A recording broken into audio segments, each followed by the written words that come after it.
Hello learners, welcome to Unfold You, your favorite digital learning platform. This is Anju Sharma, your chemistry mentor. और आज हम अपने chapter solid state को continue करेंगे and the topic we are going to do is packing efficiency. जैसे आपने अभी तक पढ़ा solid के types पढ़े, unit cell के बारे में पढ़ा और close packing के बारे में पढ़ा.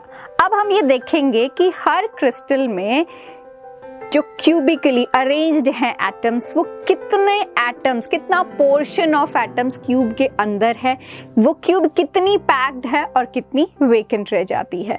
तो let's start with the packing efficiency. So basic जो पैकिंग एफिशिएंसी का फॉर्मूला है that is volume of sphere divided by volume of cube, right. इससे आपको ये बेसिक चीज है जो सबसे पहले आपको पता होनी चाहिए. फिर जिस भी टाइप के क्रिस्टल की आप पैकिंग पता कर रहे हो उसमें कितने एटम्स हैं, जो मैंने आपको Z के फॉर्म में बोला है कि लर्न करने हैं, आप उससे मल्टीप्लाई कर देंगे एंड परसेंटेज में उसको कैलकुलेट करने से 100 से मल्टीप्लाई कर देंगे. सो सबसे पहले अपने माइंड में ये क्लियर करना है कि वॉल्यूम ऑफ स्फीयर को हमने वॉल्यूम ऑफ क्यूब से डिवाइड करना है और Z से मल्टीप्लाई करेंगे और परसेंटेज में कन्वर्ट करने के लिए 100 से मल्टीप्लाई करेंगे, राइट. अब स्फीयर, एटम को हमने स्फेरिकल अज्यूम किया है और स्फीयर की वॉल्यूम होती है 4/3 pi r cube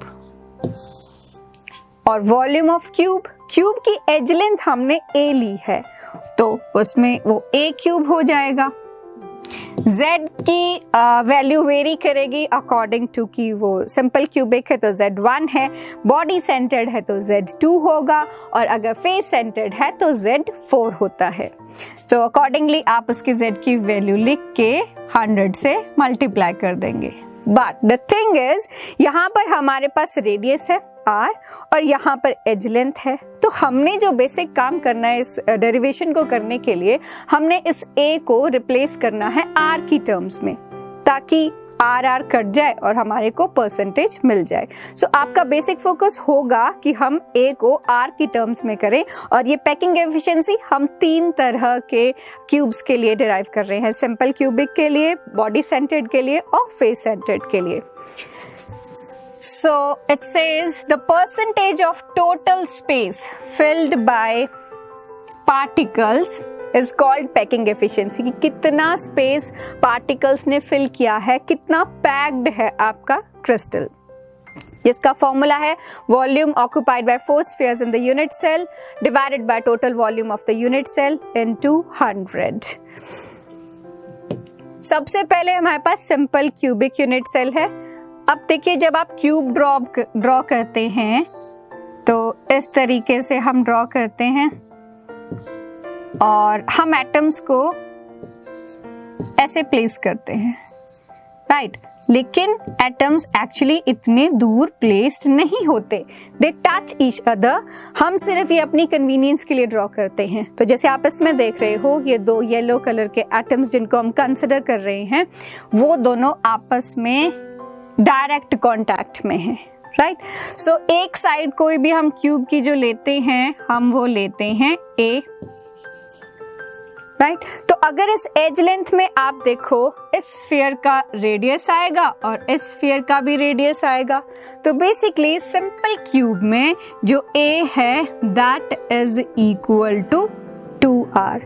so packing efficiency के फॉर्मूला में जब आप इसको पुट करोगे सो ऊपर आप लिखोगे 4/3 पाई r क्यूब, राइट. नीचे a क्यूब आपने लिखना होता है वॉल्यूम ऑफ क्यूब. a को आप रिप्लेस कर दोगे 2r से और यहाँ पर वो बन जाएगा 2r का क्यूब.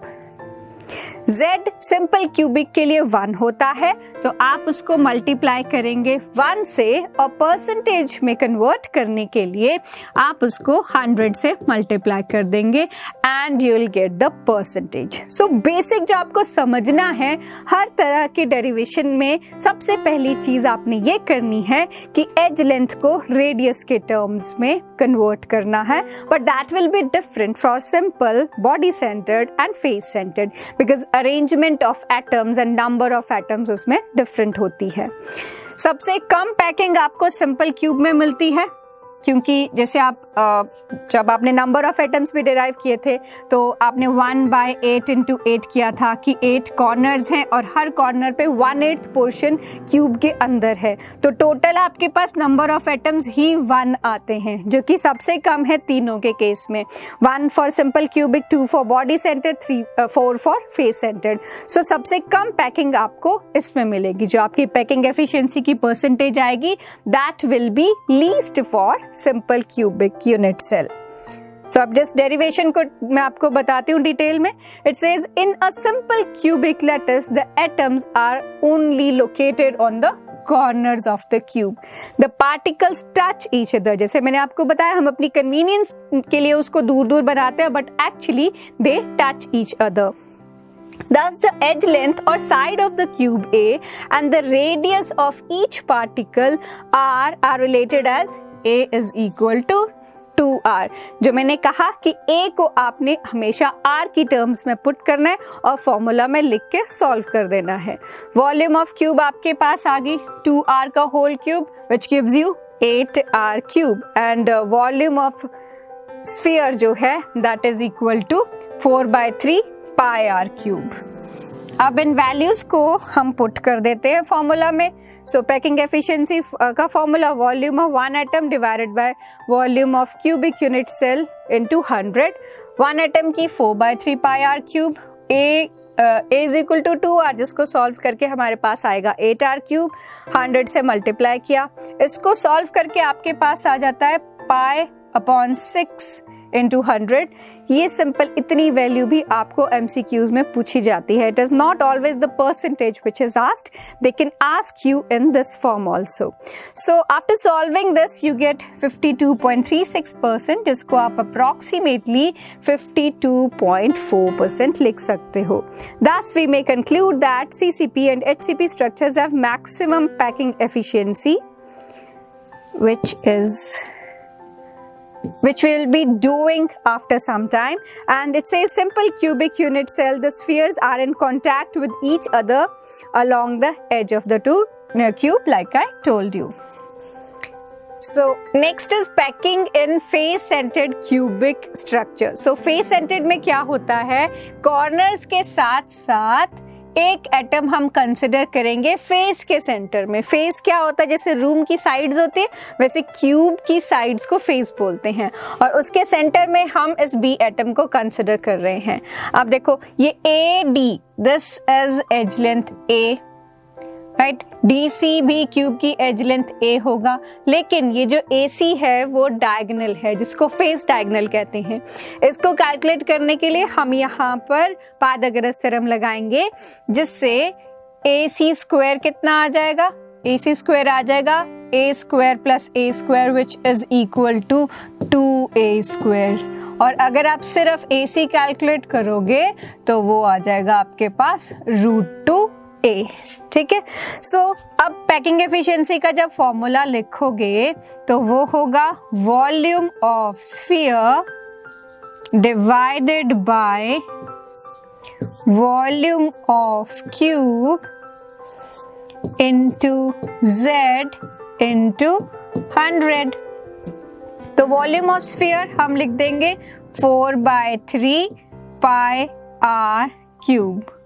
वॉल्यूम ऑफ क्यूब जो है वो A क्यूब होता है। अब यहाँ पर हमारे पास जो A है उसको हमने इक्वेट करना है R के फॉर्म में, उसको रिप्लेस करना है, क्योंकि मैंने आपको बताया था A को आप R के फॉर्म में रिप्लेस करोगे और फिर उसको कट करके आपके पास परसेंटेज आ जाएगी। तो अगर आप AC को देखो कितने R है इसमें, एक A वाले स्फीयर का, एक रेडियस इसका होगा।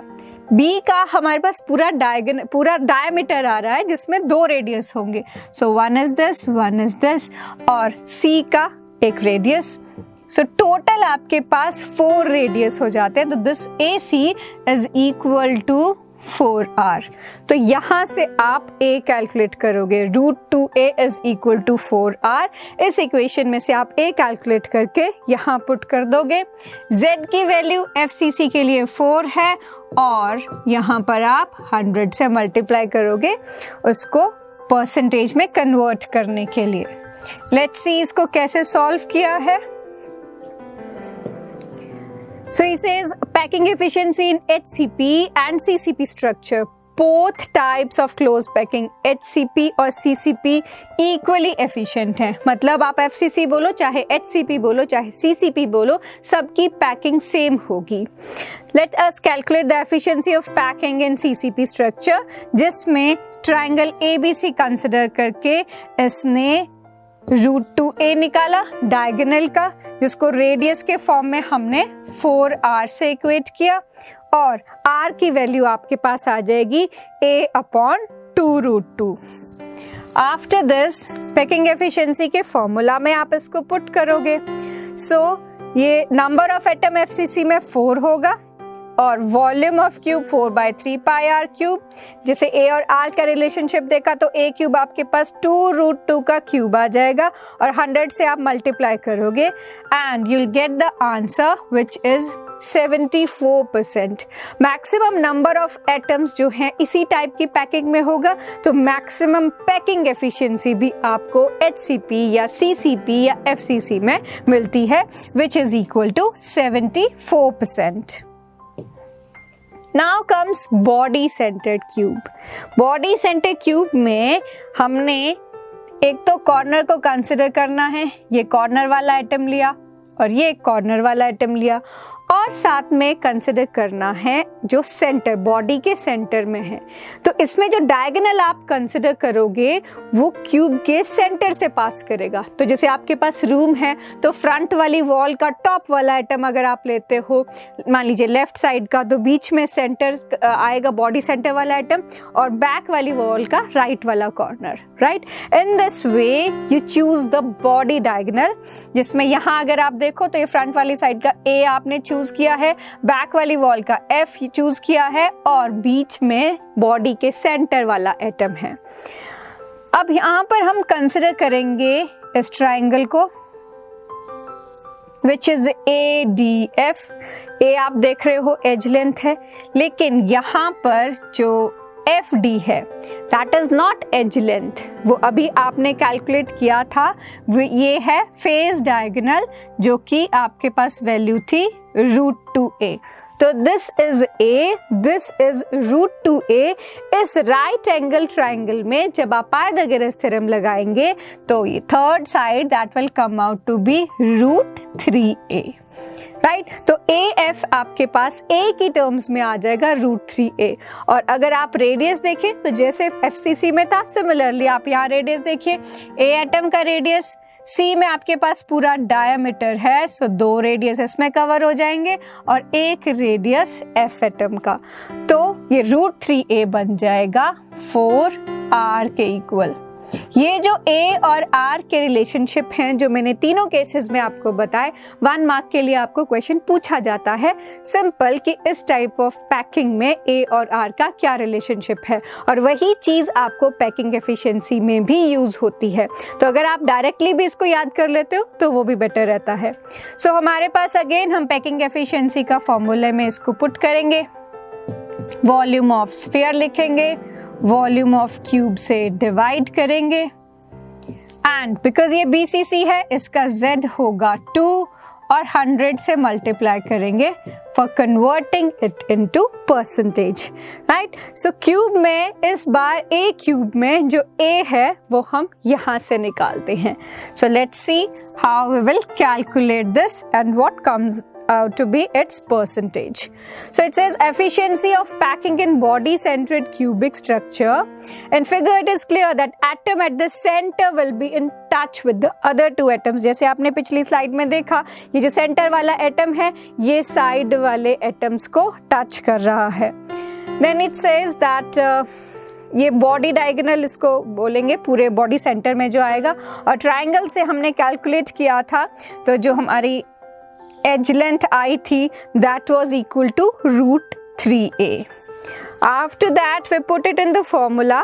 पहले a क्यूब हमने कैलकुलेट किया, तो a क्यूब हमारे पास जो वॉल्यूम ऑफ क्यूब में हमने पुट करना है वो पुट करेंगे 4/√3r का होल क्यूब। ये a क्यूब यहाँ से पिक करके यहाँ पर हमने पुट किया, क्योंकि Z2 है तो 2 इसको यूज़ किया, और volume of sphere is 4/3 πr cube, जो कि तीनों पैकिंग एफिशिएंसीज में सेम रहता है। इसको सॉल्व करके हमारे पास आता है 68%। तो अगर आप नोटिस करें, सबसे कम आपको सिंपल क्यूब में मिलेगा, उससे ज़्यादा बॉडी सेंटर्ड में, और सबसे ज़्यादा पैकिंग एफिशिएंसी होती है फेस सेंटर्ड में। तो हम इसको समराइज करें थोड़ा सा, तो सिंपल क्यूबिक में we got 52.4% packing efficiency, body centred में इट वाज 68, फेस सेंटर्ड में 74, और face centred is equal to FCC which is equal to HCP और CCP, तीनों की सेम पैकिंग होती है। ये ऑर्डर इसलिए है क्योंकि Z की वैल्यू इसके लिए 1 होगी, इसके लिए 2 होगी, और इन सब के लिए 4 होगी। HCP, CCP और FCC के लिए Z is equal to 4। Next come density. Density का बेसिक फॉर्मूला तो सबको पता है, it is mass upon volume. अब यहाँ पर हम पूरे एटम्स को मिला के उसका मास और उसकी वॉल्यूम कैलकुलेट करेंगे। So it says volume of unit cell is a cube. Mass of unit cell को कैलकुलेट करने के लिए आपको क्या करना है, number of atoms of one unit cell को मास ऑफ ईच एटम से मल्टीप्लाई करना है, जिसको हम नंबर ऑफ एटम्स को Z रिप्रेजेंट करते हैं और स्मॉल m से मास, तो Z इंटू m करना है। सो मास ऑफ एटम आ जाएगा, स्मॉल m से इसको रिप्रेजेंट कर दिया, which is equal to m upon Na। Therefore, density का जो फॉर्मूला बनेगा बेसिक फॉर्मूला से ही, mass of unit cell upon volume of unit cell, mass के लिए Z इंटू हमने कर दिया और वॉल्यूम के लिए a क्यूब। और एवोगैड्रो 1 मोल का अगर आपको कैलकुलेट करना हो तो उसको एवोगैड्रो नंबर से मल्टीप्लाई कर देते हैं। एवोगैड्रो नंबर की वैल्यू है 6.022 इंटू 10⁻23 एटम्स। ठीक है, तो डेंसिटी पे जनरली इसमें एक ही न्यूमेरिकल है इस पूरे चैप्टर में, and that is based on density. तो इस फॉर्मूला को आप याद कर लेंगे तो डेंसिटी वाले क्वेश्चन सॉल्व कर पाएंगे। जैसे आपको क्वेश्चन दिया है, X-ray diffraction studies show that copper crystallises in FCC unit cell which has edge length of 3.608 into 10⁻⁻8 centimeter. In a separate experiment, copper is determined to have a density of 8.92 gram per centimeter cube, and we have to calculate the atomic mass of copper. So, सबसे पहले देखते क्या क्या चीजें given है हमें। FCC unit cell है, इसका मतलब इसका Z कितना होगा, 4। एज लेंथ के लिए आप सिंबल लिखते हो A, एंड डेंसिटी के लिए आप सिंबल लिखते हो D। और आपको कैलकुलेट करना है एटॉमिक मास। सो पहले डेंसिटी का फॉर्मूला लिख के आप मास एक साइड लिख देंगे। डेंसिटी आपको गिवन है, एवोगैड्रो नंबर की वैल्यू अभी मैंने आपको बताई थी, और जो A है, एज लेंथ है, उसका आप क्यूब कैलकुलेट कर लेंगे। Z क्योंकि FCC यूनिट सेल है, Z इज इक्वल टू 4। तो बस आपने चीजें देखने की, क्या चीज आपको गिवन है उसको सिंबल के साथ आप आंसर में पहले लिख दीजिए, फॉर्मूला में पुट कीजिए और कैलकुलेट कीजिए। तो इसमें कैलकुलेशन के बाद आपको आंसर मिलता है 63.1 ग्राम पर mole, that is atoms of copper. यहाँ पर 63.1 इसका मोलर मास मिल जाता है। So the question says, silver forms CCP lattice and X-ray studies of its crystal that the edge length of its unit cell is 408.6 picometer। मतलब CCP lattice है तो Z होगा 4। And जो उसकी एज लेंथ है A है that is equal to 408.6 picometer. You have to calculate the density of silver और उसका atomic mass given है which is 107.9 U.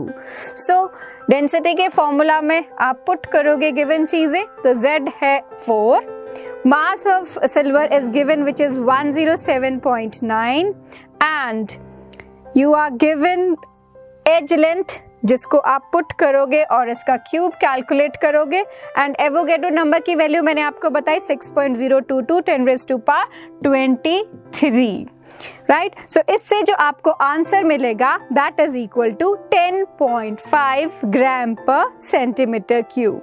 सो आपको क्वेश्चन में ध्यान से देखना है कि क्या क्या चीजें आपको गिवन है और अकॉर्डिंगली उसको फॉर्मूला में पुट करना है. Next topic is radius ratio. मतलब आपके पास कैटायन और एनायन की रेशियोज दी होंगी, आपने उनको फॉर्मूला में पुट करना है which is radius of cation upon radius of anion. अगर इसको सॉल्व करके आपकी वैल्यूज 0.155 और 0.225 के बीच में आती हैं, इसका मतलब है कि उस पैकिंग में जो कोऑर्डिनेशन नंबर है दैट इज इक्वल टू 3 और इनकी जो स्ट्रक्चरल अरेंजमेंट होगी that will be trigonal planar जिसका एग्जाम्पल है B2O3. अगर इसको डिवाइड करके answer comes out to be between 0.225 and 0.414. तो जो पॉसिबल कोऑर्डिनेशन नंबर है that is equal to 4 and the possible arrangement for this type of ratio is tetrahedral arrangement which is seen in case of zinc sulfide and SiO4 4 negative units. If the radius ratio comes out to be between 0.414 to 0.732, possible coordination number is 6 जिसकी structural arrangement को हम बोलते हैं octahedral arrangement और इस तरह की arrangement हम देख सकते हैं NaCl की क्रिस्टल में. अगर यही रेशो है between 0.732 to 1, so coordination number is 8 and that type of arrangement is called body centered cubic and example in that case is cesium chloride. इसके साथ ही जो रेडियस का एक रिलेशनशिप है वॉइड के साथ, मतलब वॉइड का रेडियस और जो एटम्स हैं स्फीयर्स हैं उनके रेडियस में आपस में क्या रिलेशनशिप होता है. सो जो एक ऑक्टाहेड्रल वॉइड होता है उसका जो रेडियस है that is equal to 0.414 r and radius of tetrahedral void is equal to 0.225 r. So ये radius ratio में basically आपको ये values याद रखनी है और उनका जो कोऑर्डिनेशन नंबर है या आपको एग्जाम्पल पूछ सकते हैं कि इस तरह के क्रिस्टल में क्या रेडियस रेशियो रहती है या कितना कोऑर्डिनेशन नंबर रहता है. So this was about radius ratio. Now let's summarize this topic. हमने आज के टॉपिक में पढ़ा पैकिंग एफिशिएंसी. पैकिंग एफिशिएंसी में हमने 3 तरह की पैकिंग एफिशिएंसी की, सिंपल क्यूब के लिए, बॉडी सेंटर्ड के लिए और फेस सेंटर्ड के लिए. सिंपल क्यूब में पैकिंग एफिशिएंसी सबसे कम थी विच वॉज 52.4%, बॉडी सेंटर्ड में it was 68% and in case of face centered it was 72%.